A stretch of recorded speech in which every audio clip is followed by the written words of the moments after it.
नमस्कार दोस्तों, कैसे हैं आप लोग। आज मैं डिस्कशन करने वाला हूँ कल्याण ज्वेलर्स के बारे में, क्योंकि कल्याण ज्वेलर्स के ऊपर एक बिग फॉल देखने को मिला लास्ट कुछ फ्यू डेज में। कंटिन्यूअसली कंपनी गिरते चले जा रहे हैं और इस गिरावट के माहौल में मुझे एक बेस्ट अपॉर्चुनिटी मिला जो मैं आपके साथ शेयर करूंगा। क्या उस अपॉर्चुनिटी के बेसिस में मुझे काम करना चाहिए, वो भी मैं आपके साथ शेयर करूंगा। तो इस वीडियो को पूरा देखिए। यहाँ पे वीडियो के अंदर कोई भी रिकमेंडेशन नहीं है, सिर्फ आपको एज एजुकेशन पर्पस में, कुछ इन्फॉर्मेशन पर्पस में आपके साथ सारे डेटा शेयर कर रहा हूँ। किसी भी कंपनी को बाय सेल करना है तो आपके खुद के ऊपर वो डिसीजन लेकर ही काम करना। तो कल्याण ज्वेलर्स इंडिया के second largest jewellery manufacturing company है। टाइटन के बाद अगर किसी का नाम लिया जाता है वो है कल्याण ज्वेलर्स। और कल्याण ज्वेलर्स जिस तरीके से जर्नी दिखाया, वो सचमुच एक मतलब बेहतरीन परफॉर्मेंस है, क्योंकि बहुत कम दिन के अंदर अंदर कल्याण ज्वेलर्स बहुत शानदार तरीके से परफॉर्मेंस किया है। तो इसका जो ब्रांड है इसके बारे में हर किसी को पता है, इसके बारे में यहाँ पे मैं चर्चा नहीं करूंगा। मैं चर्चा करने वाला हूँ कंपनी के डिटेल्स के बारे में। सबसे पहले देखिए, कंपनी के अगर मैं चार्ट को देखूं तो कंपनी के ऊपर कुछ दिनों में एक करेक्शन देखने को मिला, और वो भी एक अचानक करेक्शन देखने को मिला। जिस तरीके से करेक्शन हुआ उसी तरीके से अगर इसका पेयर ग्रुप में टाइटन का परफॉर्मेंस देखूं तो टाइटन में उसी तरीके से परफॉर्मेंस नहीं हुआ। जिस तरीके से कल्याण ज्वेलर्स गिरे उस तरीके से टाइटन में पहले ही करेक्शन हुआ है, अभी देखिए होल्ड कर रहा है, कुछ ज्यादा करेक्शन माहौल नहीं दिखा। तो कल्याण ज्वेलर्स के अंदर ऐसे क्या हुआ कि इतने बड़े फॉल देखने को मिला, तो चलो वो भी मैं आपके साथ डिस्कशन कर लेता हूँ। सबसे पहले मैं बता दूं कंपनी का वैल्यूएशन। कंपनी का पी रेशियो 94 तक चला गया। कंपनी के इस इंडस्ट्रीज के सेक्टर वाइज पी रेशियो देखो तो 38 के आसपास है, मतलब इसका वैल्यूएशन बहुत हाई हो चुका है।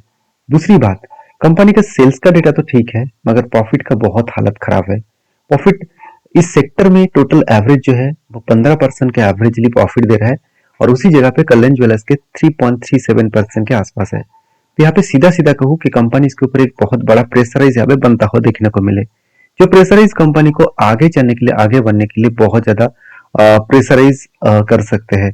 तो इसी कारण की वजह से कंपनी गिर नहीं रहा। और भी कुछ रीजन है, चलो वो मैं आपको शेयर कर लेता हूँ। सबसे पहले कंपनी के क्वार्टरली रिजल्ट अगर देखूं तो पिछले क्वार्टर की तुलना से इस बार कंपनी का सेल्स बढ़े। अभी तक कंपनी का दिसंबर क्वार्टर का रिजल्ट पब्लिश हुआ नहीं है, उसका रिजल्ट का डेट भी अभी तक आया नहीं। जब डेट आएगा तो मैं आपके साथ और एक वीडियो के माध्यम से शेयर करूंगा, तो आप देखेंगे। तो कंपनी का जो एक्सपेंस है उस एक्सपेंस के डेटा को देखेंगे तो कंपनी में अच्छा खासा यहाँ पे एक्सपेंस भी हुआ। उसके अगेंस्ट में कंपनी का जो नेट प्रॉफिट है 135 करोड़ से सीधा सीधा 130 करोड़ तक कंपनी का प्रॉफिट हो चुके हैं। तो देखिए, सेल्स इतना ज्यादा होने के बाद भी कंपनी का प्रॉफिट मार्जिन में बहुत बड़ा झटका लगा। उसके पीछे मेनली रीजन है कंपनी के एक्सपेंस, और दूसरी बात कंपनी का टैक्स भी ज्यादा देना पड़ा, जिसके कारण कंपनी का सीधा सीधा प्रॉफिट में एक इम्पैक्ट आया। चाहे वो ईयर ऑफ ईयर बेसिस में हो, चाहे वो क्वार्टर क्वार्टर बेसिस में हो, दोनों जगह पे कंपनी के ऊपर एक झटका लगा है। तो यही एक कारण है, यही एक रीजन है जिसके चलते कंपनी के ऊपर एक प्रेशराइज बनता हुआ देखने को मिले। अभी कुछ पॉइंट्स और भी देख लेते हैं जो कंपनी को और भी प्रेशराइज दे रहा है। आप देख सकते हैं, साल भर की डेटा देखूं तो कंपनी के सेल्स जिस तरीके से हो रहा था उससे कई गुना ज्यादा सेल्स बढ़ चुके हैं, मगर प्रॉफिट जो 300%, 175% के ऊपर हो रहा था, वहां पे कंपनी का सिर्फ 21% का प्रॉफिट हो रहा है। तो सीधा सीधा कहूँ कि कंपनी के ऊपर जो प्रेशराइज है वो प्रेशराइज अभी कंटिन्यू होता हुआ देखने को मिला है, जिसके चलते सीधा सीधा कंपनी के ऊपर एक झटका लगा है। तो झटका किस तरीके से लगा उसको देखने से पहले कंपनी के ऊपर और कुछ पॉइंट्स देख लेते हैं। जैसे अगर कंपनी का वैल्यूएशन के बारे में बात करूं तो कंपनी का पी रेशियो एकदम पीक लेवल में है। एक टाइम कंपनी का कुछ दिन पहले 128 के आसपास पी रेशियो था। कुछ दिनों का मतलब है 3 जनवरी। तो 3 जनवरी तक देखा जाए तो कंपनी 128 के पी रेशियो में चल रहा था, जो लास्ट 5 इयर्स में इसका एवरेज पी रेशियो है 39। मतलब कंपनी का पी रेशियो खुद की पी रेशियो से, खुद के मतलब एवरेज पी रेशियो से 3 गुना ऊपर चल रहा था। तो करेक्शन तो होना था, क्योंकि इतना हाई वैल्यूएशन में जब मार्केट गिर रहा है, जब मार्केट महंगाई हो चुके हैं, जब इंटरेस्ट रेट हाइक सबसे ज्यादा हाईएस्ट हो चुके हैं, जब देखा जाए तो महंगाई सबसे बढ़ चुके हैं, उस जगह पे ऑल ओवर मार्केट जब गिर रहा है तो वहां पे जितने सारे कंपनी है उसके ऊपर तो करेक्शन होगा ही। तो उस जगह पे कल्याण ज्वेलर्स तो रुक के नहीं रखेंगे खुद को, उसका भी करेक्शन होगा, उसका भी गिरावट होगा। क्योंकि देखिए, जब चीजों का दाम बढ़ जाते हैं, जब इंटरेस्ट रेट बढ़ जाते हैं, तो लोग ज्वेलरी भी कम खरीदारी करते हैं। तो ज्वेलरी जब खरीदारी कम होगा तो उसका सेल्स तो डाउन होगा, उसका वैल्यूएशन तो कम होने के लिए उसका करेक्शन तो होगा, लोग तो माल बेचेंगे। तो उसी का हालत यहाँ पे देखने को मिला। अभी क्वेश्चन है तो कहाँ तक वो बेच सकते हैं, वो कहाँ तक गिर सकते हैं। तो देखिए, कहाँ तक गिर सकते हैं उसको दिखाने से पहले मैं कुछ और पॉइंट्स आपके साथ शेयर कर लेता हूँ। जैसे कंपनी के कर्जे के बारे में बात करते तो 4,500 करोड़ के आसपास ही कंपनी का बोरिंग्स है। उस जगह पे कंपनी की जो रिजर्व है वो 1,000 से सीधा सीधा 3,300 करोड़ तक। तो यहाँ पे मैं बात करूँ तो कंपनी का जो रिजर्व है और कंपनी का जो फिक्स्ड एसेट है, दोनों को जोड़ू तो ऑलमोस्ट कर्जे के आसपास ही इसका total reserve and fixed asset है। तो इसका मतलब कंपनी यहाँ पे ज्यादा कुछ कर नहीं रहा। कंपनी कर्जा तो जितना था उतना ही है, कंपनी का रिजर्व नहीं बढ़ रहा है और कंपनी का फिक्स्ड एसेट भी उतना ज्यादा ग्रोथ नहीं हुआ। अभी कंपनी इसके ऊपर एज ए इन्वेस्टर देखेंगे तो एफएस ने जो मतलब देखा जाए तो 2% होल्डिंग करके रखे थे, उसको बढ़ाकर 21% तक लेके आए थे और आज 16% के आसपास है। उसी जगह पे डीएस के पास ना के बराबर होल्डिंग था 2-3%, आज वो 13% के आसपास है और पब्लिक के पास 34% से सीधा सीधा 7% दिखा। मतलब इंस्टीट्यूशन के पास अच्छा खासा होल्डिंग्स यहाँ पे देखने को मिला। अभी देखिए मजेदार बात आपको बता दूं, तो जो लोग इस चीजों को देखकर काम करेंगे तो उसको फायदा ही मिलेगा। जैसे देखिए सितंबर क्वार्टर में क्या हुआ कि सितंबर क्वार्टर 2022 में तब यहाँ पे क्या हुआ कि 2-2% करके म्यूचुअल फंड और एफएस इन्वेस्टमेंट किए थे। मतलब डोमेस्टिक इन्वेस्टर और फॉरेन इन्वेस्टर दोनों ने सिर्फ 2-2% का निवेश करके रखे थे और दिसंबर क्वार्टर में देखिए 28% तक होल्डिंग बढ़ा दिया एफआईएस ने। तो दिसंबर क्वार्टर में क्या हुआ 2022 में, चलो वो एक बार चार्ट में देख लेते हैं। अगर दिसंबर क्वार्टर का डेटा देखूं और वो भी चार्ट में, तो चलो एक बार मैं चार्ट ओपन कर लेता हूँ। कल्याण में एक बार लिख लेता हूँ यहाँ पे KALYN, कल्याण ज्वेलर्स में एक बार लिख लेता हूँ। तो देखिए कल्याण ज्वेलर्स में अगर डेटा को देखा जाए तो दिसंबर 2022, तो दिसंबर 2022 का अगर डेटा देखूं तो उस टाइम में देखिए कंपनीज के ऊपर प्राइस एकदम सस्ते में था। तो उसके बाद जब भी म्यूचुअल फंड और एफआईएस खरीदारी शुरू किया, उसके बाद देखिए किस तरीके से रॉकेट बना। मतलब 2022 में अगर किसी व्यक्ति ने खरीदारी करके रखे थे तो आज उसका टोटल कैपेसिटी मतलब कंपनी रिटर्न दिया करीबन करीबन 1,000%। 1,000% का मतलब है 10 टाइम्स 10x। तो कंपनी 10 गुना रिटर्न दे दिया सिर्फ लास्ट 2 इयर्स में। तो यही होते हैं पावर। तो अभी देखिए यहाँ पे सब कुछ तो ठीक है, अभी यहाँ पे दिक्कत वाला बात क्या है आप ध्यान से देखिए।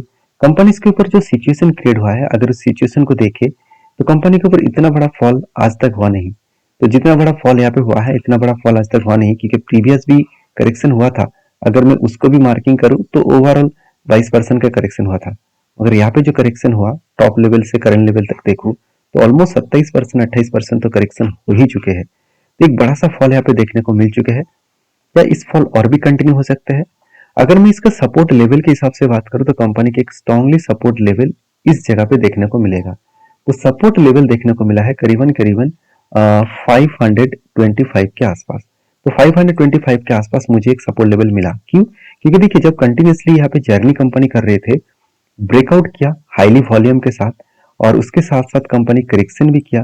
अगर मैं इसको देखूं, ध्यान से देखूं, तो कंपनी ब्रेकआउट हुआ, रिटेस्ट किया, कुछ टाइम होल्ड किया और फाइनली कंपनी के ऊपर एक बड़ा धमाका दिखा। मतलब यही लेवल कंपनी के ऊपर एक स्ट्रांगली सपोर्ट लेवल बन सकते हैं। मुझे लगता है ये लेवल एक स्ट्रांगली सपोर्ट लेवल कंपनी को बनाएगा। और अगर इस सपोर्ट लेवल के हिसाब से मैं अगर कोई डिसीजन लूं तो मैं किस तरीके से डिसीजन यहाँ पे ले पाऊंगा, चलो वो भी मैं आपके साथ यहाँ पे शेयर कर लेता हूँ। अगर मैं कल्याण ज्वेलर्स को यहाँ पे चार्ट के बेसिस में देखूं तो देखिए मुझे एक स्ट्रैटेजीज यहाँ पे देखने को मिला जो है RSI स्ट्रैटेजीज। RSI का रूल्स है, जब RSI का लाइन 30 के नीचे जाएगा उस टाइम अगर कैंडल 200 मूविंग एवरेज के नीचे आएगा तो उस टाइम में कुछ डिसीजन पॉजिटिव लेता हूँ। अभी देख सकते हैं किस तरीके से करेक्शन हुआ और मैंने आपको ये भी बताया कि हमेशा RSI स्ट्रेटेजीज को मैं इस तरीके से फॉलो करता हूँ कि RSI के जो लाइन 200 डेज जो मूविंग एवरेज का लाइन है उस लाइन को जब ब्रेक डाउन करके नीचे आएगा उस टाइम में देखूंगा कि RSI का लाइन भी 30 के नीचे गया कि नहीं। तो RSI का लाइन 30 के नीचे आया और उस टाइम यहाँ पे कैंडल भी 200 डेज मूविंग एवरेज के नीचे आया। तो यहाँ पे अगर मैं देखूं तो इस जगह पे एक पॉजिटिव डिसीजन यहाँ पे बन चुके हैं। तो इस स्ट्रेटेजीज को किस तरीके से फिलअप करता हूं, जब RSI का लाइन ऊपर जाकर इस रूल्स को टच करेंगे, मतलब इस 70 को लाइन को नीचे देखिए, ये नीचे जो लाइन है वो है 30 का और ऊपर जो है वो है 70 का। तो 70 को जब टच करेंगे तब मेरा यहाँ पे पोजीशन कंप्लीट होगा। तो इस हिसाब से अगर देखा जाए तो क्या पहले भी इस तरीके से कोई सिचुएशन बना था और वो भी इस कल्याण ज्वेलर्स के ऊपर। चलो एक बार मैं बैक टेस्टिंग करके आपको दिखा देता हूँ, क्योंकि कल्याण ज्वेलर्स हमेशा एक ट्रेंडिंग में है। जैसे देखिए यहाँ पे नीचे तो आया आरएसआई के सॉरी 200 डेज मूविंग एवरेज के नीचे कैंडल क्लोजिंग भी नहीं दिया और आरएसआई भी उस टाइम में उस तरीके से सिचुएशन में ही था। तो यहाँ पे कुछ डिसीजन नहीं बना। तो चलो डिसीजन कहाँ पे बना, चलो वो देख लेते हैं। तो देखिए फाइनली डिसीजन कुछ इस जगह पे बना। अगर मैं इस जगह को डिसीजन के हिसाब से देखूं, इस जगह पे अगर मैं पोजीशन वाइज देखूं, तो फाइनली देखिए ये जो कैंडल है, देखिए यहाँ पे जो कैंडल है वो कैंडल कहाँ पे 30 के नीचे गया, इस कैंडल ने 30 के नीचे आया। तो इस कैंडल ने 30 के नीचे यहाँ पे आरएसआई भी आया और कैंडल 200 डेज मूविंग एवरेज के नीचे भी आया। तो इस जगह पे सिचुएशन के हिसाब से देखूं तो फाइनली कैंडल 70 के ऊपर कब गया, यहाँ पे इस कैंडल के ऊपर, मतलब यहाँ पे। तो इस टोटल रेंज को अगर मैं मार्किंग करूं, एंटी पोजीशन से अगर रेंज को मार्किंग करूं तो कुछ खास रिटर्न नहीं दिया। कंपनी अराउंड 8.5% का ग्रोथ दिखाया और वो भी 143 डेज में। और यही डेटा को अगर मैं नेक्स्ट टाइम देखूं, जैसे यहाँ पे भी 30 के नीचे आया, इस जगह पे मैं अगर देखूं, इस जगह से अगर मैं टोटल इसको डिसीजन लूं तो यहाँ से लेकर यहाँ तक इसका पोजीशन क्रिएट हुआ जो बने 17.5% और वो भी 24 डेज में।